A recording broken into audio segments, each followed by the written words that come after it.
Áñez, buenos días y bienvenida. Finalmente, y luego de dos decretos por parte del presidente de la República, Daniel Noboa, el primero pasó de manera directa al Consejo Nacional Electoral. En el segundo, lo propio, sin embargo, este organismo lo derivó a la Corte Constitucional y esta finalmente se ha pronunciado por dar luz verde a la Asamblea Constituyente como una pregunta formulada en la consulta popular que será puesta a consideración del soberano. Quisiera conocer, primero que nada, su opinión respecto de todo el proceso y los entretelones que se dieron antes de que finalmente el máximo organismo jurisdiccional constitucional diera luz verde a esta pregunta sobre la Asamblea Constituyente. Bienvenida, doctora Ron. Luisa, querida, buenos días a los que nos escuchan también. Bueno, vivimos un fin de semana, yo diría que acelerado, ¿no? Un fin de semana para quienes estuvimos pendientes de las decisiones de la Corte Constitucional, del Consejo Nacional Electoral, de los decretos del presidente de la República, pues fue un fin de semana bastante movido.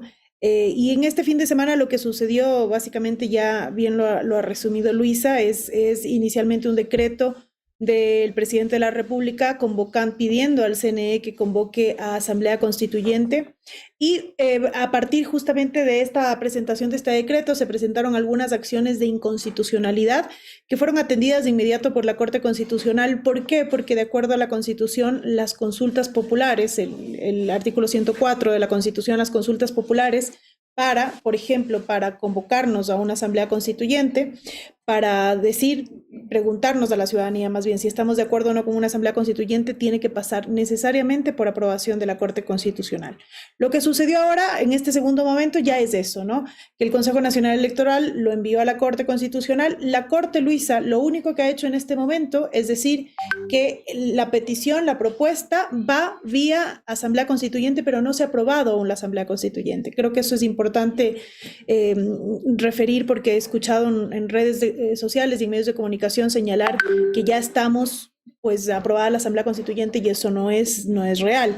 Aún falta un segundo paso, es decir, un segundo dictamen que tiene que dar la Corte Constitucional a ver si es posible la Asamblea Constituyente o no. Bien, dicho en otras palabras, ha admitido la petición del Ejecutivo, en este caso, que fue derivada por el Consejo Nacional Electoral, pero ahora tendrá que analizar si está o no apegada al derecho.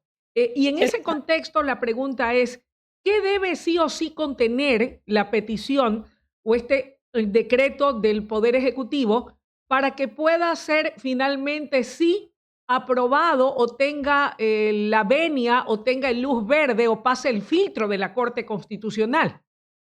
Eso es importantísimo. No es sencillo, Luisa, es bastante complejo. Este segundo momento, el primero era relativamente fácil, que es cuando la Corte dice su propuesta sí que puede ir por Asamblea Constituyente o no. El segundo momento es ya, una vez que yo le digo que puede ir por Asamblea Constituyente, entonces déjeme revisar ahora sí con mayor detalle los estatutos que usted está planteando, los considerandos, la pregunta que le va a plantear a los ecuatorianos. Por ejemplo, una pregunta que no sea, digamos, persuasiva, ¿no? Que no sea una pregunta que jale al sí o que jale al no. Es decir, una redacción con sentido neutro en la pregunta, pero también los considerandos, y en los considerandos la Corte Constitucional ha venido señalando, de acuerdo a su jurisprudencia, que hay que justificar que estamos en un contexto social, político, jurídico y económico que haga indispensable que nos vayamos a una asamblea constituyente. Yo esa parte la veo un poco compleja, ¿no? Tendría que argumentarse muy bien desde presidencia, digamos con un argumento bastante sólido para llegar a cubrir estos requisitos que establece la Corte Constitucional. Ahora, doctora, usted es la directora del Observatorio Constitucional del Ecuador, es una mujer estudiosa y conocedora del tema. Desde su respetable punto de vista, ¿se justifica jurídicamente hablando, en el momento que está viviendo el Ecuador, ir hacia una constituyente para buscar una reforma contundente y total de la Constitución actual? Luisa, yo creo sinceramente que esa es una decisión que tiene que tomar la ciudadanía, ¿no? La Corte Constitucional me parece que en este segundo momento debiera de, evidentemente, cubriendo, precautelando el marco constitucional, pero no ser tan estricta con el tema de los estándares para aprobar o no aprobar solamente la convocatoria a asamblea constituyente, ojo, ¿no? Es decir, la Corte lo único que va a hacer en este momento, que debería hacer, es abrir la puerta para que sea la ciudadanía la que se pronuncie. Si la mayoría de los ecuatorianos, es decir, la mitad más uno de los electores, dicen que no quieren asamblea constituyente y ese es el sentir ciudadano, pues nos quedaríamos con la constitución actual, que es una constitución en materia de derechos bastante buena, una de las mejores de la región, con muchas cosas que ajustar en la parte orgánica, que se puedan hacer vía reforma. Y si la ciudadanía, la mitad más uno nuevamente, ¿no es cierto?, dice que sí quiere una asamblea constituyente, que sí quiere redactar una nueva constitución, pues yo creo que no es posible ir en contra de esa voluntad ciudadana. Ahora, doctora, ¿qué debería decir literalmente la pregunta para que, como usted dice, no sea de alguna manera persuasiva hacia la gente, sino que sea lo más neutral posible? Así, al pan pan y al vino vino. ¿Cómo debería ser planteada la pregunta? Tan sencillo como preguntar, ¿usted está de acuerdo con convocar una asamblea constituyente para que redacte una nueva constitución? Punto. Nada más, si le ponemos por qué esta constitución es negativa o por qué una nueva constitución nos puede hacer bien, es decir, cuando se le adiciona estos términos, ahí es que la pregunta puede ser, digamos, persuasiva hacia el no o persuasiva hacia el sí. En sentido absolutamente neutro. ¿Usted está de acuerdo con que redactemos una nueva constitución? ¿Sí o no? Ok, ahora, otro punto. Doctora, pongámonos en el hipotético escenario de que la Corte Constitucional considera que tanto la pregunta como los anexos son válidos y que dice, ok, damos autorización para que usted pueda plantear esta pregunta al soberano.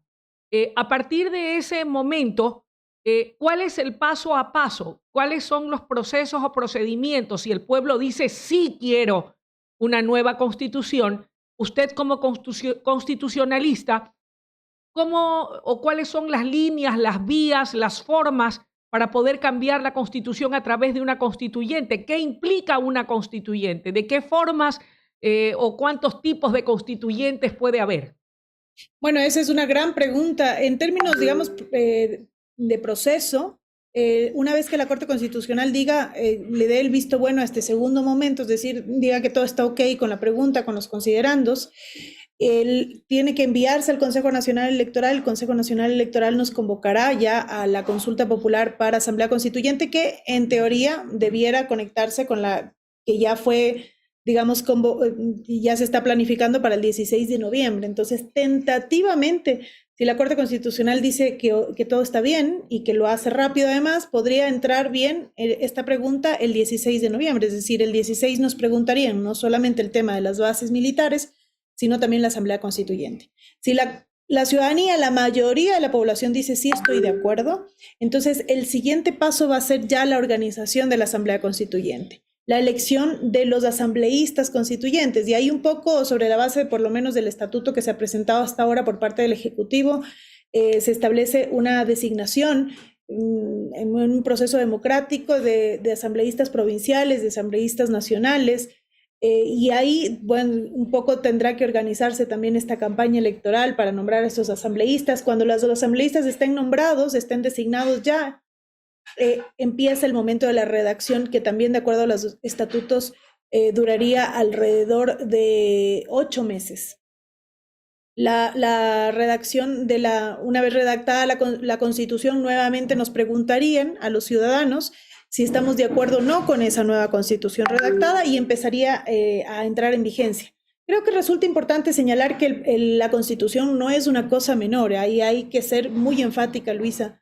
La Constitución en el país es el marco, es la cancha dentro de la cual jugamos todos, autoridades, ciudadanía y las mismas leyes, es decir, es el marco para actuaciones públicas. Por eso es que no se la puede dejar a la ligera.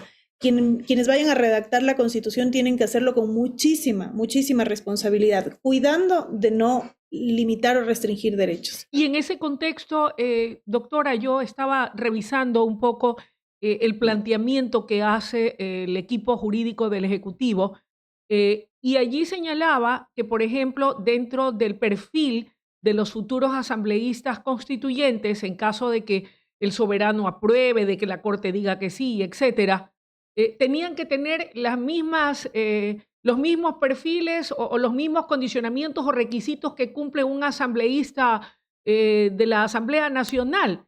Y mi pregunta iba enfocada, ¿usted cree que sería lo idóneo, habida cuenta de que yo no soy abogada, soy solamente comunicadora, pero creería o pensaría que para elaborar una constitución no podríamos o deberíamos escoger a cualquier persona sin desmerecer la justa aspiración que pueda tener cualquier profesional de otra rama, pero creería yo, salvo su mejor criterio, que lo ideal sería que fuesen personas preparadas para ese oficio, precisamente constitucionalistas, gente que sepa de derecho, ¿o estoy equivocada?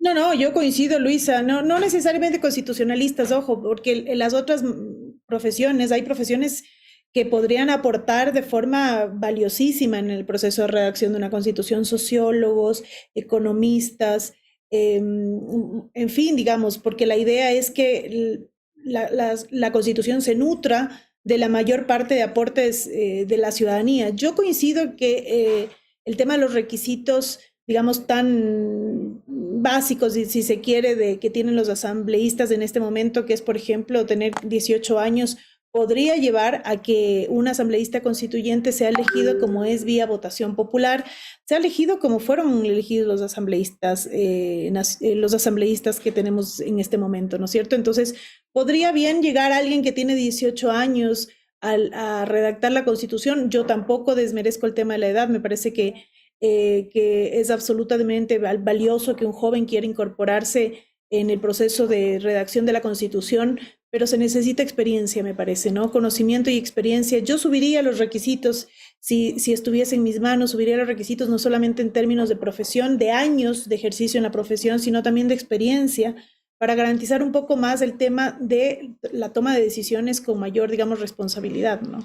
¿Qué debería sí o sí, desde su respetable opinión, conservar o mantener la nueva Constitución, o qué debería cambiarse o qué debería incorporarse? Esto habida cuenta de que, de acuerdo a la visión de país que tiene el presidente de la República, Daniel Noboa, y de lo que dejó entrever a través de las 2 veces que presentó preguntas a la Corte Constitucional, él estaría a favor de que desaparezca, creería yo, la Corte Constitucional, o que desaparezca el Consejo de Participación Ciudadana y Control Social, o que volviéramos a la estructura del pasado, en donde los 3 poderes del Estado eran el poder judicial, el poder ejecutivo y el legislativo. Luisa, yo creo que además hay que tener claro algo, la mayor parte de solicitudes de modificación constitucional, de reforma, bien enmienda, etcétera, tanto de la ciudadanía como del mismo presidente de la República, se concentran en la parte orgánica de la Constitución, es decir, en la organización del Estado.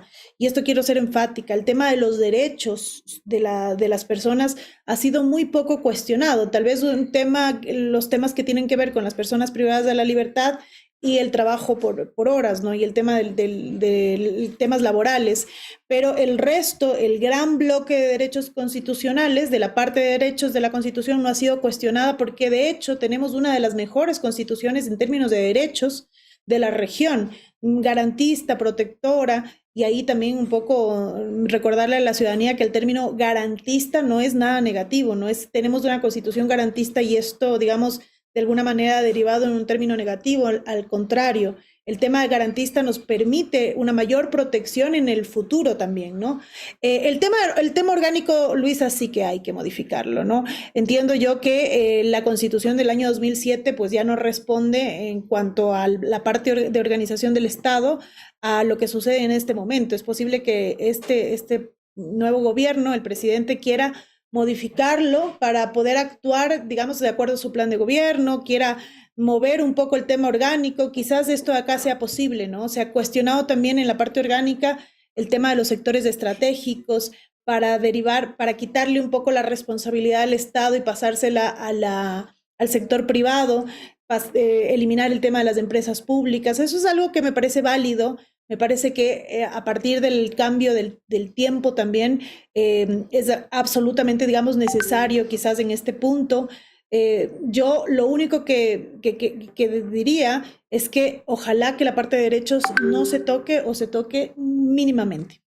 Mi querida doctora, quiero agradecerle la deferencia que ha tenido para con nosotros al aceptar esta entrevista a esta hora de la mañana y permitirnos conocer su visión, una mujer muy conocedora de esta temática y permitirnos escuchar sus valiosos aportes y criterios. Estoy segura de que habrá oportunidad de volver a conversar en otra oportunidad y en la medida de que el proceso avance y de lo que la Corte resuelva y el pueblo decida. Muchas gracias, Luisa. Un abrazo a todos también. Para usted lo propio. Ha sido con nosotros la intervención de la doctora Jimena Ron, constitucionalista, hablando acerca de que es el tema del momento, el tema de una constituyente que, como bien lo señala ella, está la pelota en cancha de la Corte Constitucional. Y para abordar y conocer otra opinión sobre este tema, nos acompaña aquí en vivo el doctor Roberto López. Él también es constitucionalista. Mi querido Roberto, qué gusto volver a verte a los tiempos. Bienvenido. Gracias.